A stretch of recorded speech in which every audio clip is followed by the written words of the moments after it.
What's up, everybody? JJ here, riding my one-wheel skateboard. And I do have to say that Stuart Brower did not. I'm not stealing this from Stu. I love the fact he's been doing this, but I've been doing these talks on the skateboard. I think before him. At least I was doing it when I was snowboarding before him, talking about gym stuff while on the snowboard.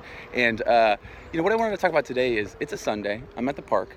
My kid is we're dog sitting, and so he's got a kid. He's got a dog with him, and he's playing fetch with the dog. And it's Sunday. How are you spending your Sundays?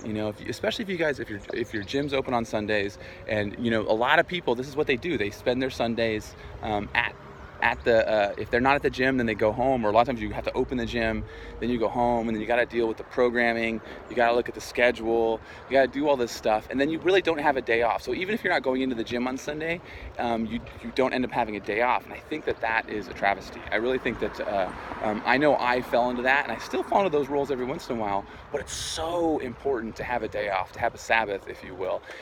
There's a reason why that there's so many religions set up with that, but you need to have a day where you're spending time with your family, you're spending time working on yourself, and not trying to get ahead. Because it's a slippery slope. You end up trying harder and harder to get ahead, and then pretty soon, when you don't have any days off, when there is some sort of hiccup, or when there is some time where you really need to push through and be more productive, you don't have any slack. There's no gaps to fill, and so you end up more burnt out. You end up getting farther and farther behind. So you really need to figure out, how can you set your schedule up so that you can have a day off, have a Sabbath. It doesn't have to be Sunday. Sunday's usually the easiest one to do.